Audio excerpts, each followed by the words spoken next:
Good evening. Making the headlines on Mello TV Evening News at 8. 5 men fatally shot in 48 hours in various incidents in St. James. Minister of Finance and the Public Service announces that 200 EV buses will be purchased for the JUTC over the next 3 years. And the Ministry of Education informs regional directors, chairs of school boards, and principals to take disciplinary action for recent protests taken by some teachers in light of wage negotiations. And now the details.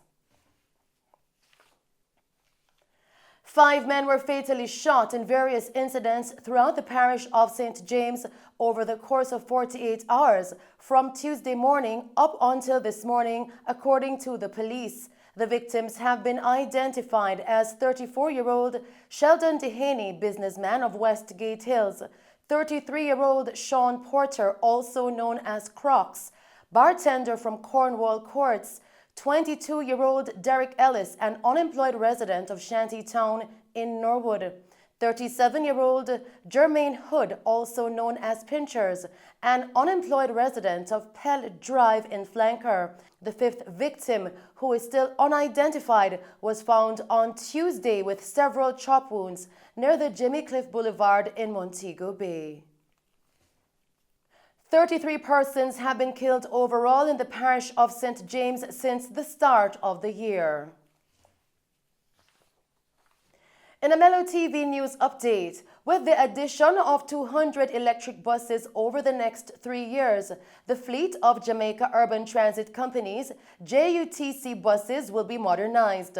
According to the Minister of Finance and the Public Service, Dr. Nigel Clark, the buses will be purchased in the upcoming fiscal year, with 100 buses expected to be delivered 2024 to 2025. The government will be procuring an additional 200 electric buses on a phased basis over a 3-year period commencing in this fiscal year. My Speaker, as we speak, an electric bus drive up and park outside of the Parliament as a demonstration, Madam Speaker, of our resolve. See it right there. It's here, Madam Speaker. The electric bus. We're going for 200, Madam Speaker.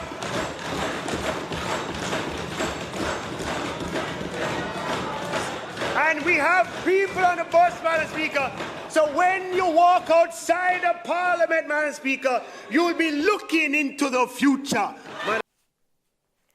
And with the introduction of electric vehicles to the JUTC, recently marking an increase in EVs in the country, importers are being encouraged to partner with the Jamaica Fire Brigade, JFB, in training and sensitizing firefighters on how to treat fires in these vehicles. Unlike combustion engine vehicles, EVs are energized by an electric motor that draws current from a lithium-ion battery.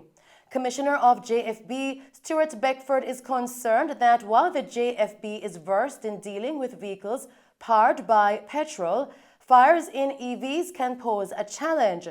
Approximately 49 JFB personnel have already been prepared to extinguish fires in EVs, and training will continue over time. The government has implemented measures to make EVs more affordable to Jamaicans as the country transitions from a high dependence on petroleum for motor vehicles. In other news tonight, Minister of Labour and Social Security Carl Samuda has disclosed that 12,362 seniors are registered under the government's new social pension scheme. He made this declaration during the hearing of the Standing Finance Committee of the House on March 2 at Gordon House. Jamaicans 75 years of age and older who are not currently receiving a pension or other retirement, old age or disability benefits or regular income are the target population of the campaign. Persons must fill out a social pension application form, provide their tax registration number TRN, National Insurance Scheme NIS card, and evidence of age in the form of a birth certificate or a current passport in order to register for the program. The program distributed $446 million between March 2022 and January 2023. The Ministry of Education cited that a member of staff who is absent without leave and whose explanation of absence is unacceptable to the board through the principal may be liable to a loss of salary in respect of the period of absence, according to Regulation 19.3. This includes sit-ins, going slow, and absence from school, as well as holding protests within the work hours. The ministry noted that they have not been formally advised by the Jamaica Teachers Association of any industrial action being taken by the union, which would have allowed it the opportunity to guide parents and students, thereby ensuring continued learning. The government has encouraged the board chairman to ensure that school officials take the necessary actions to record the time off that teachers took during these disruptions. The ministry added that teachers are expected to carry out their duties when they sign the attendance register once they have reported to work. Where this is not done, the teacher may be deemed to have neglected his or her duties, for which disciplinary actions can be taken. Also, denying pupils access to the school without ample notice is against the policy and could put students at risk.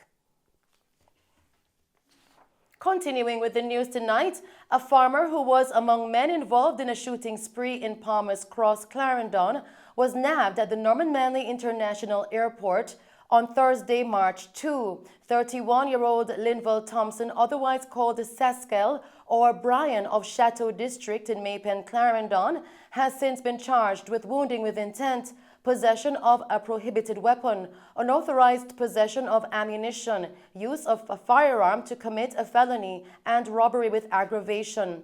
Thompson's charges stemmed from a robbery at a party on Saturday, February 25, which left 6 persons, including a police officer, nursing gunshot wounds.